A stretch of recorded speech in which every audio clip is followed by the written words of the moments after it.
السلام علیکم ورحمۃ اللہ تعالی وبرکاتہ۔ نحمده ونصلي ونسلم على رسوله الكريم اما بعد فاعوذ بالله من الشيطان الرجيم بسم الله الرحمن الرحيم ان الله وملائكته يصلون على النبي يا ايها الذين آمنوا صلوا عليه وسلموا تسليما اللهم صل على سيدنا ومولانا محمد معظم الجود والكرم وآله الكرام وابنه الكريم وبارك وسلم صلاة وسلاما عليك يا رسول الله صلی اللہ تعالی علیہ وسلم۔ اس سے پہلے ہم نے سورہ فاتحہ کی آیت نمبر 5، 6 کی تفسیر سماعت کی۔ اللہ تبارک و تعالی ارشاد فرماتا ہے اہدنا الصراط المستقیم، ہمیں سیدھے راستے پر چلا۔ صراط الذین انعمت علیہم، راستہ ان لوگوں کا جن پر تو نے احسان کیا۔ غیر المغضوب علیہم ولا الضالین، نہ کہ ان لوگوں کا راستہ جن پر تیرا غضب ہوا ہے اور نہ بہکے ہوئوں کا، یعنی جن سے اللہ تبارک و تعالی ناراض ہے، جن پر اللہ تبارک و تعالی نے غضب فرمایا، اور جو گمراہ ہیں، راستے سے بھٹکے ہوئے ہیں، ان کے راستے پر ہمیں مت چلا۔ تو اس میں جو ذکر کیا گیا کہ ہمیں ان کے راستے پر چلا جن پر تیرا انعام ہوا، تو اس کی تفسیر میں بیان کیا گیا تھا کہ وہ کون لوگ ہیں جن پر اللہ تبارک و تعالیٰ کا احسان اور اس کا انعام، یعنی اللہ کے وہ خاص بندے کون ہیں جن کے راستے پر چلنے کی دعا کی تعلیم قرآن مجید کے اندر دی جا رہی ہے۔ تو ان کا ذکر کیا گیا دوسری آیت کے اندر سورہ نساء میں، سورہ نساء آیت نمبر 69 آیت نمبر 69 میں ان لوگوں کا ذکر ہے، ان خاص بندوں کا ذکر ہے جن پر اللہ تبارک و تعالیٰ نے اپنا انعام فرمایا۔ تو اللہ تبارک و تعالیٰ ارشاد فرماتا ہے وَمَن يُطِعِ اللَّهَ وَالرَّسُولَ فَأُولَٰئِكَ مَعَ الَّذِينَ أَنْعَمَ اللَّهُ عَلَيْهِم مِّنَ النَّبِيِّينَ وَالصِّدِّيقِينَ وَالشُّهَدَاءِ وَالصَّالِحِينَ وَحَسُنَ أُولَٰئِكَ رَفِيقًا، اور جو اللہ اور رسول کی اطاعت کرے تو وہ ان لوگوں کے ساتھ ہوں گے جن پر اللہ نے فضل فرمایا، یعنی انبیاء، صدیقین، شہداء اور صالحین، اور یہ کتنے ہی اچھے ساتھی ہیں۔ سب سے پہلے انبیاء کرام کا ذکر کیا گیا کیونکہ اللہ تبارک و تعالیٰ نے انبیاء کرام کو دنیا میں بھیجا ہی اسی لیے ہے کہ وہ لوگوں کی ہدایت و رہنمائی کا فریضہ انجام دیں اور لوگ ان کے طریقے پر عمل کریں، لوگ ان کے کہنے کے مطابق چلیں، ان کی فرما برداری کریں۔ تو انبیاء کرام تو لوگوں کی ہدایت کے لیے ہی دنیا میں تشریف لاتے ہیں، لیکن نبی پاک صلی اللہ علیہ وسلم پر نبوت کا سلسلہ ختم ہو گیا۔ تو اس کے بعد جو دوسرا درجہ ہے وہ ہے صدیقین کا۔ صدیقین یہ ولایت کا ایک درجہ ہے، اور اس کے جو سردار ہیں وہ حضرت ابوبکر صدیق رضی اللہ تعالیٰ۔ صدیق کا معنی ہوتا ہے ہر بات میں صدق کا دامن تھامنے والا، ہر بات میں سچ بولنے والا، وہ نیت میں بھی سچا ہو، وہ عمل میں بھی سچا ہو، دین کے تمام معاملات کے اندر سچا ہو، تو اس کو صدیق کہا جاتا ہے۔ اور نبی کی سچی تصدیق کرنے والا، نبی کے سچے متبعین کو، نبی کے سچے پیروکاروں کو صدیق کہا جاتا ہے۔ تو آپ کو یہ بات معلوم ہونی چاہیے کہ ہمارے آقا حضور رحمت عالم صلی اللہ علیہ وسلم کی سب سے پہلے کسی نے تصدیق کی ہے، سب سے پہلے کسی نے نبی پاک صلی اللہ علیہ وسلم کی اتباع کی ہے ایمان لانے میں، وہ حضرت ابوبکر صدیق رضی اللہ تعالیٰ۔ تو یہ صدیقین کی جماعت ہے، تو ان کے راستے پر چلنے کی دعا کی تعلیم قرآن مجید کے اندر دی جا رہی ہے کہ نبیوں کے راستے پر ہمیں چلا، صدیقین کے راستے پر ہمیں چلا، شہداء کے راستے پر ہمیں چلا۔ شہداء یعنی جو اللہ کی راہ میں دین کی حمایت میں، دین کو بچانے کے لیے اپنی جانوں کو قربان کر دیا کرتے ہیں، ان کو شہداء کہا جاتا ہے۔ یہ شہید کی جمع ہے، شہید جو اللہ کی راہ میں شہید ہو جائے، اور اسی کی جمع ہے شہداء۔ تو شہداء کے راستے پر چلنے کی دعا کی جا رہی ہے۔ اسی طریقے سے صالحین یعنی جو اللہ کے نیک بندے، جو اللہ کے محبوب بندے، پیارے بندے، اللہ کے نیک بندے ہیں، اولیاء کرام ہیں، ان کے طریقے پر چلنے کی دعا کی جا رہی ہے۔ کیونکہ یہ جو جماعتیں ہیں، نبیوں کی جماعت، صدیقین کی جماعت ہو یا شہداء کی جماعت ہو یا جو کہ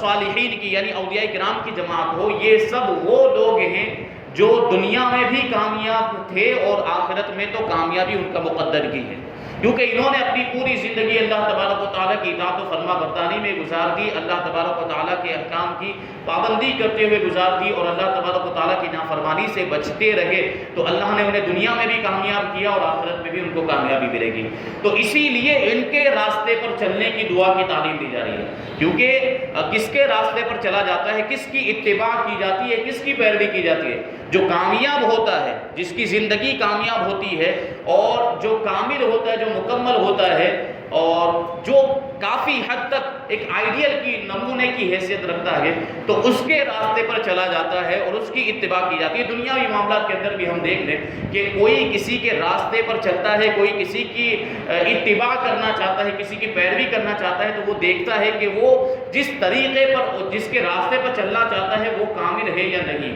وہ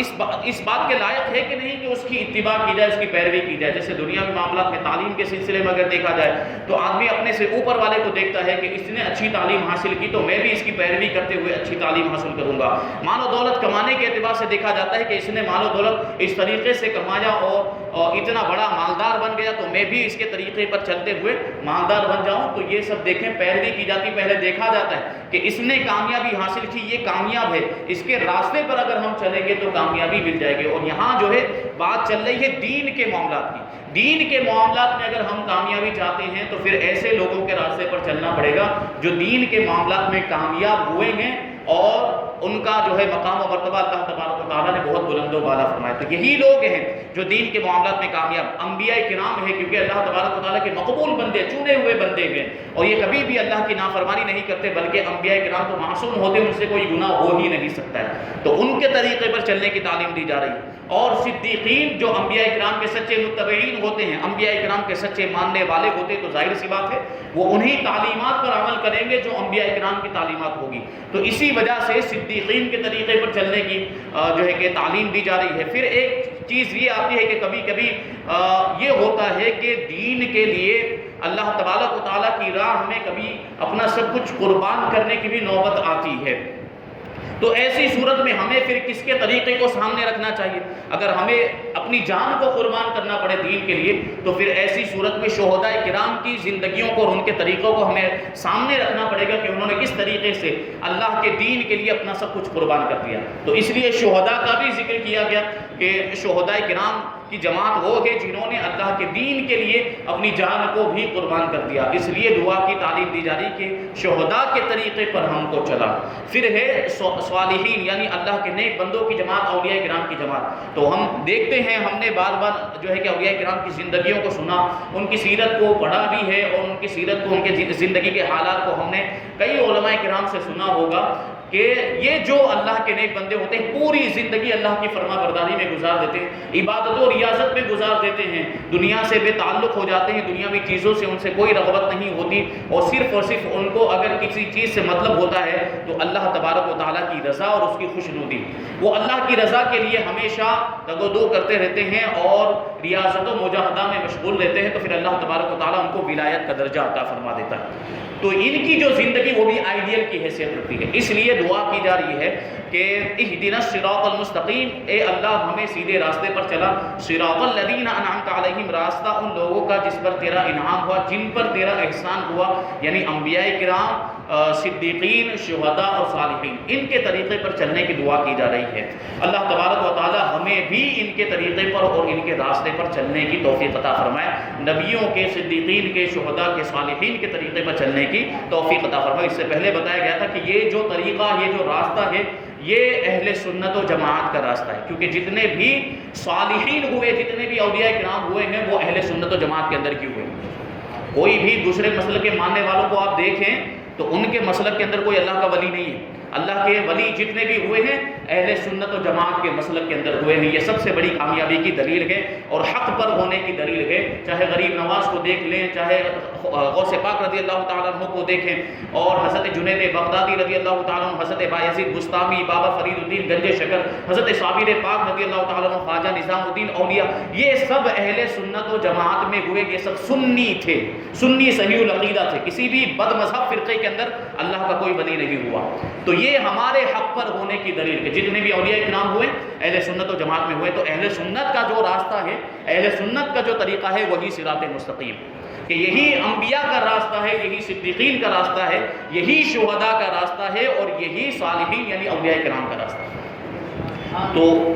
اسی کے بارے میں فرمایا گیا آگے وَحَسُنَ أُولَٰئِكَ رَفِيقًا، کہ کتنے اچھے ساتھی ہیں. ظاہر سی بات کہ یہ ساتھی اگر مل جائے تو پھر ان سے بہتر کون سا ساتھی ہو سکتا ہے؟ نبیوں کی رفاقت اگر مل جائے، صدیقین کی، شہداء کی اور صالحین کی رفاقت ہمیں مل جائے تو ان سے بہتر کون سا ساتھ ہو سکتا ہے اور ان سے بہتر کون سے ساتھی ہو سکتے ہیں. تو یقیناً جو جس کے راستے پر چلے گا، جو جس کی پیروی کرے گا، تو انشاءاللہ قیامت کے دن اسے انہی کا ساتھ بھی ملے گا، آخرت میں انہی کا ساتھ ملے گا. تو اگر ہم انبیاء کرام کے راستے پر چلیں گے، صالحین کے راستے پر، شہداء اور صدیقین کے راستے پر چلیں گے، تو اللہ کی بارگاہ سے امید ہے کہ ہمیں قیامت کے دن انہی کا ساتھ نصیب فرمائے گا. اور جس کو یہ ساتھی مل گئے تو پھر اسے کسی چیز کی پرواہ نہیں ہوگی، کیونکہ ان سے بہتر کوئی ساتھی ہو ہی نہیں سکتا ہے. تو یہ دعا کی گئی کہ اللہ ہمیں ان کے راستوں پر چلائے جو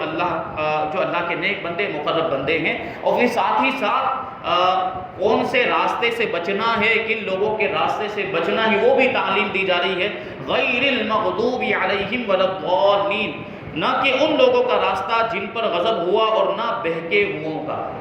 ظاہر سی بات ہے دونوں طرح کی دعائیں ہونی چاہیے، اور اسی وجہ سے دونوں طرح کی دعاؤں کی تعلیم بھی دی جا رہی ہے. اچھے لوگوں کی اتباع کرنا، اچھے لوگوں کے طریقے کو اپنانا، اور برے لوگوں سے بچنا،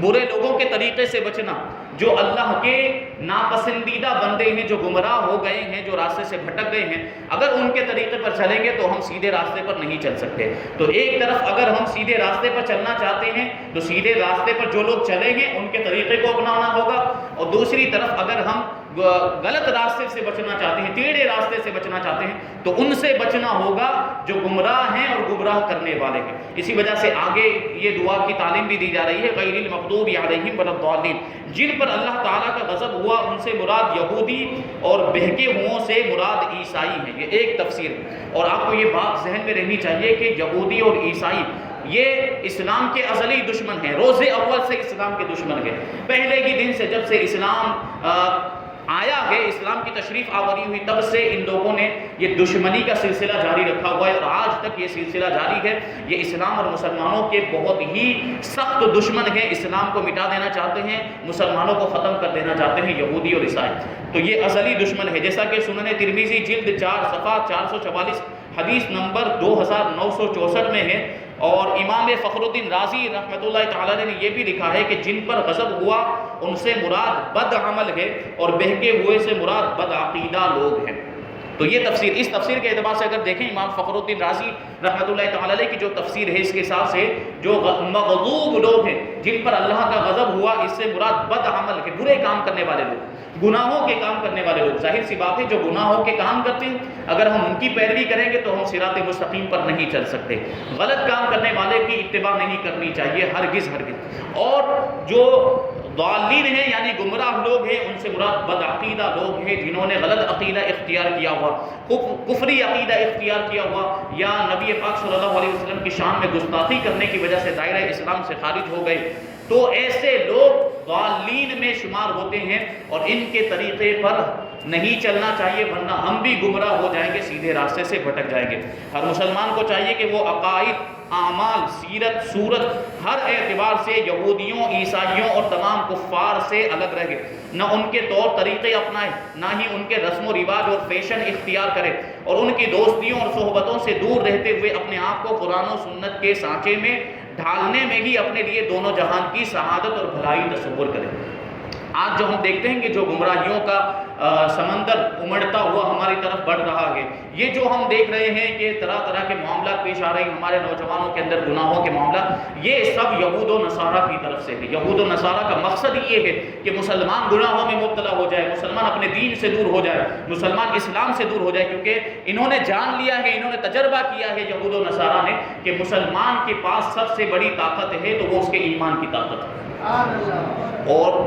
یہ انہوں نے جو ہے کہ تجربہ کر لیا کہ اگر مسلمان سے اس کے ایمان کی طاقت کو چھین لیا جائے، اگر اس کے ایمان کو کمزور کر دیا جائے تو پھر مسلمان کوئی حیثیت نہیں رکھتا، اس کو ہرانا بہت آسان ہو جاتا ہے، اس کو شکست دینا بہت آسان ہو جاتا ہے۔ تو اسی فارمولے پر عمل کرتے ہوئے یہ جو مسلمانوں کو لوگوں نے طرح طرح کے گناہوں میں مبتلا کیا ہے اور طرح طرح کے فواحش بے حیائی کے کاموں میں جو مسلمان ہمارا نوجوان آج جو مبتلا نظر آتا ہے، یہ سب یہود و نصارہ کی سازشیں ہیں۔ یہ آپ دیکھیں فلم انڈسٹری جو ہے، فلمیں بنتی ہیں اور یہ سب چیزیں یہ کس نے ایجاد کی ہوئی ہیں؟ یہ سب یہود و نصارہ کی ایجاد کردہ ہیں، اور اس کے ذریعے سے ہمارا آج کا نوجوان کیسے کیسے گناہوں میں مبتلا نظر آتا ہے۔ اور پہلے تو گناہ تھوڑے مشکل بھی تھے، گناہ کرنے کے لیے تھوڑی بہت کوشش کرنی پڑتی تھی، محنت کرنی پڑتی تھی، پیسے خرچ کرنے پڑتے تھے، پہلے یہ معاملہ تھا۔ لیکن اب تو گناہ اتنے آسان ہو گئے کہ کچھ بھی پیسے خرچ کرنے کی ضرورت نہیں، کوئی زیادہ محنت کرنے کی ضرورت نہیں، موبائل ہاتھ میں آ گیا کہ طرح طرح کے گناہوں کا ذریعہ بن گیا ہے۔ آج ہمارا مسلم نوجوان موبائل کے ذریعے کتنے بے حیائی کے کام کرتے ہوئے نظر آ رہا ہے، بے حیائی کے کام کرتا ہوا نظر آ رہا ہے۔ اللہ تبارک و تعالی ہمارے مسلمان نوجوان کی حفاظت فرمائے اور اسے گناہوں سے محفوظ رکھے۔ ولضالین، اب یہاں کچھ مسائل بیان کر رہے ہیں کہ ولضالین کو ولضالین یعنی ضاد کی جگہ پہ رو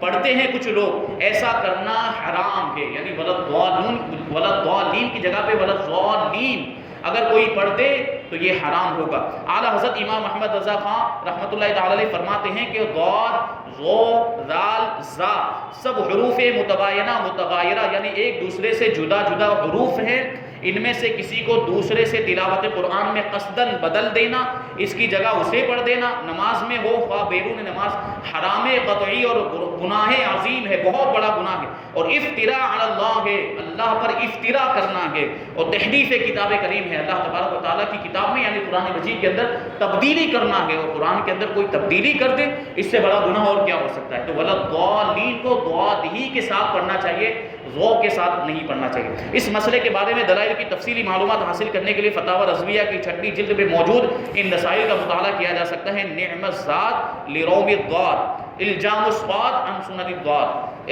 اور آمین سورہ فاتحہ جب ہم پڑھتے ہیں تو سورہ فاتحہ کے مکمل ہونے کے بعد ولضالین جب چاہے امام پڑھتا ہے یا پھر ایسے بیرون نماز تلاوت کی جاتی ہے تو ہم کیا کہتے ہیں؟ آمین۔ نماز میں تو امام بھی آہستہ آمین کہے گا، یہ مذہب حنفی ہے، اور مقتدی بھی آہستہ آمین کہیں گے جب سورہ فاتحہ مکمل ہو جائے۔ تو یہ آمین کہنے کا حکم دیا گیا ہے، اور اس کا معنی کیا ہوتا ہے کبھی ہم نے غور نہیں کیا ہوگا، تو آج اس کو جان لے کہ آمین کا معنی کیا ہوتا ہے۔ تو اس کا معنی ہوتا ہے اے اللہ تو قبول فرما، اور دوسرا معنی یہ ہے کہ اے اللہ تو ایسا ہی فرما۔ آمین جسے دعاؤں کے اندر بھی آمین کہا جاتا ہے، جیسے نماز سے فارغ ہونے کے بعد جو دعائیں کی جاتی ہے اس میں ہر ایک دعا کے بعد آمین کہا جاتا ہے۔ کیا مطلب ہوا کہ یہ جو دعا کی گئی ہے اے اللہ تو اس دعا کو قبول فرما، یا اس دعا میں جو کہا گیا ہے اے اللہ تو ویسا ہی فرما دے، تو آمین کا یہ مطلب ہوتا ہے۔ تو سورہ فاتحہ جب مکمل ہو تو اس پر آمین کہنا چاہیے، نماز کے اندر اگر ہم ہیں تو آہستہ آمین کہنا چاہیے۔ آمین کے بارے میں کچھ مسائل، یہ قرآن مجید کا کلمہ نہیں ہے، آمین قرآن مجید کا لفظ نہیں۔ نماز کے اندر اور نماز سے باہر جب بھی سورہ فاتحہ ختم کی جائے تو اس کے بعد آمین کہنا سنت ہے۔ احناف کے نزدیک نماز میں آمین بلند آواز سے نہیں بلکہ آہستہ کہی جائے گی۔ یہ جو ہے یہاں پر سورہ فاتحہ کی تفسیر مکمل ہوئی۔ اب یہاں سے انشاءاللہ تبارک و تعالیٰ سورہ بقرہ جو قرآن مجید کی ترتیب کے اعتبار سے دوسری صورت ہے، انشاءاللہ تبارک و تعالیٰ اس کا بیان آئندہ ہوگا، اس کی تفسیر کی ابتدا انشاءاللہ تبارک و تعالیٰ آئندہ جمعرات کو ہوگی۔ اللہ تبارک و تعالیٰ ہم سب کو اس پروگرام میں مسلسل شرکت فرمانے کی توفیق عطا فرمائے، اور جو کچھ بھی بیان ہو اس پر ہم سب کو عمل کرنے کی توفیق عطا فرمائے۔ وما علینا الا البلاغ۔